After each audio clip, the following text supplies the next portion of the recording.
We are in what most of us refer to as the happiest time of the year, but it's also complicated.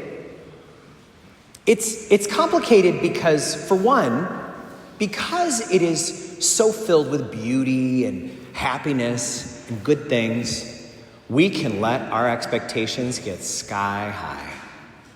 And they can get so high, there's no way we could possibly live up to them.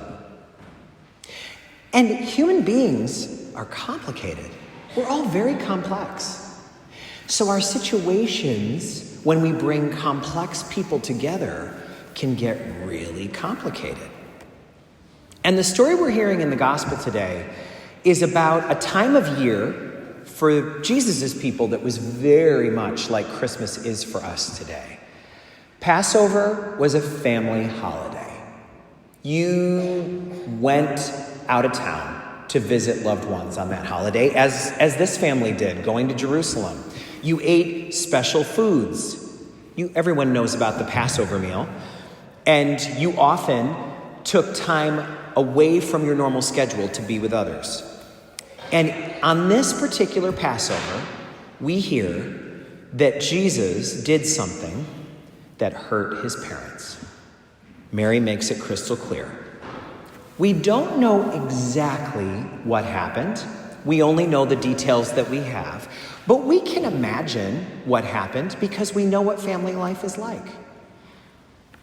Mary probably said something along the lines of, "Now, Jesus, you're going to go with your Aunt Mabel, and she's going to take you at 11 o'clock. Be at the water gate at 11 o'clock.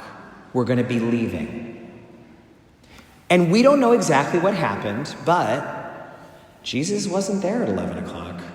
And the procession went along, and who knows what Mary went through? Only a mother would know. I could never know exactly what that felt like.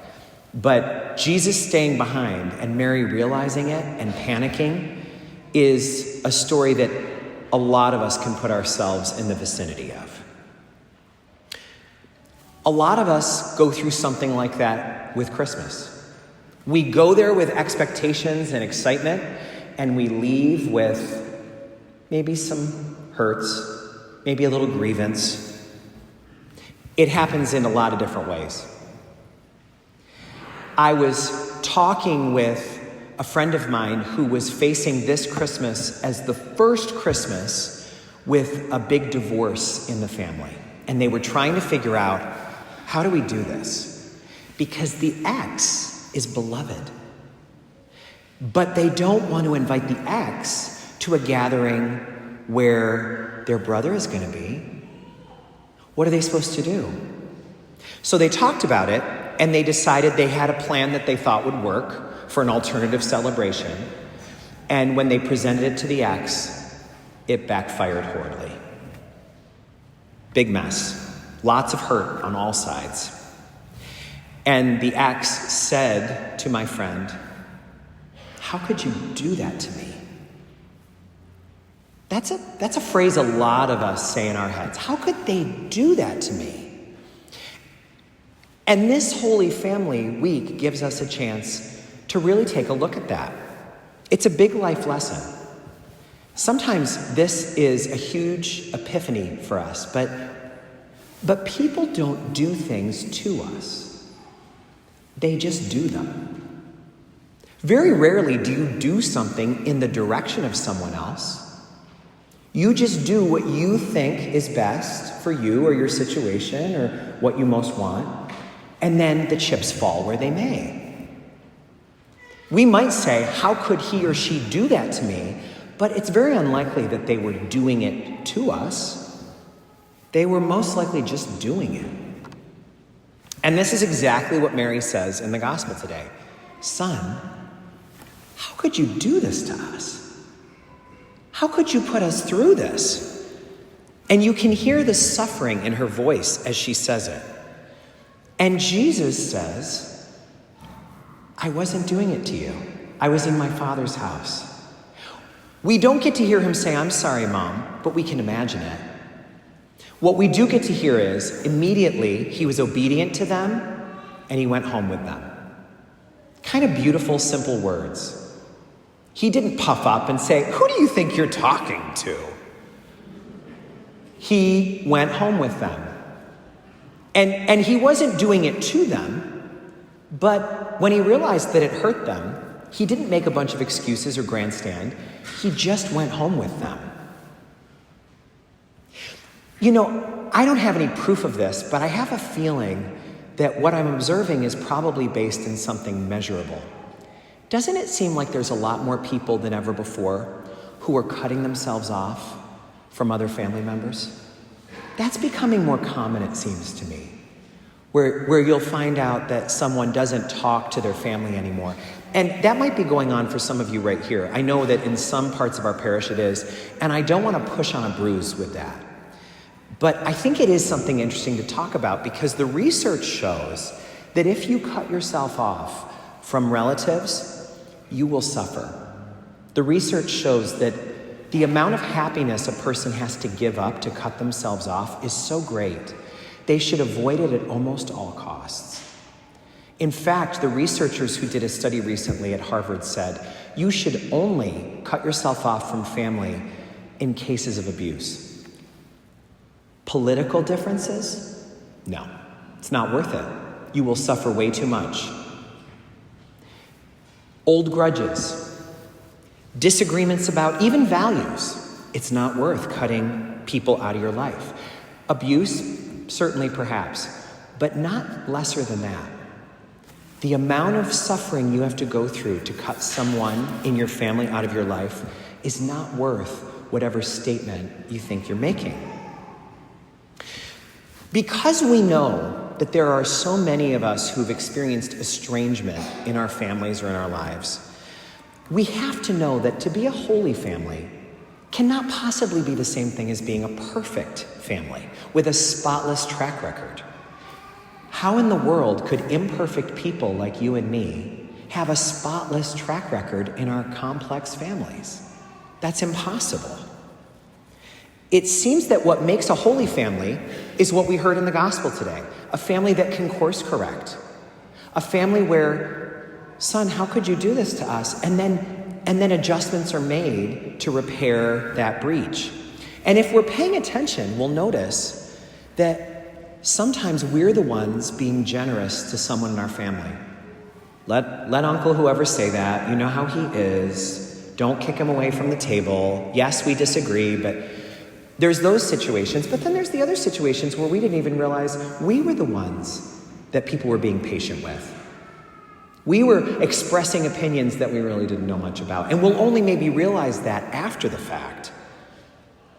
We know that we have a holy family if we're willing to stay in it. If we're willing to say, cutting you out is not an option. I may not always like what you do or say. I may not always agree with your values or the decisions you make, but I'm not going to be quick to cut you out. I'm going to course correct so that we can adjust and stay in this as a family. Sometimes it's harder than others. Many of you know Sandra Day O'Connor, who was the first Supreme Court justice who was a woman. She was on the Supreme Court for decades, but she resigned a bit earlier than people expected. And it's because her husband had Alzheimer's disease, and she wanted to take care of him.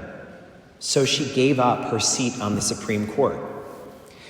As his disease progressed, for obvious reasons, he eventually had to be sent to a nursing facility where he could be better cared for. And she sent him there and would visit him every day. And unbelievably, not long after he arrived, his disease progressed to a point where he forgot he was married to her, and he fell head over heels in love with another woman in the dementia unit. And she used to go visit him, and he didn't recognize her, and she would see him holding hands with this other woman. Her husband that she gave up her seat on the Supreme Court to take care of. How could he do that to her? She knew better. She knew that he wasn't doing it to her. She knew that it was just happening. And you know what she said in her memoir? I was happy to see him at peace. It stung, but I knew that it meant he was at peace and felt safe. And so I felt happy for him. Being a holy family doesn't always look pretty. That's not a very Hallmark movie kind of story. But it is a beautiful story about someone who chose not to take something personally that they could have and did not say, well, forget you. This is my last visit. No, she loved him enough to stay in it with him. So this week we're being asked, when have I needed to be generous with others in my family in order to make things work? And when have others needed to be generous to me? That's sometimes harder to tell. But when have you needed to be generous? Was it when your kids were teenagers and knew everything? Or was it when your parents were expressing really embarrassing backwards views in front of your friends that you were hoping to impress? Was it when you had to take the keys away from an elderly parent and they stopped talking to you and acted as if you were a monster, hurting them? There's a lot of situations in our families where even the best case scenario is still pretty messy. How well can taking away keys from a parent really go? What's the best version of that? But if we're willing to stay in it together, maybe we can make room for the holiness that can make even a difficult situation still somehow beautiful. Our families are God's gift to us, but they're also God's assignment to us.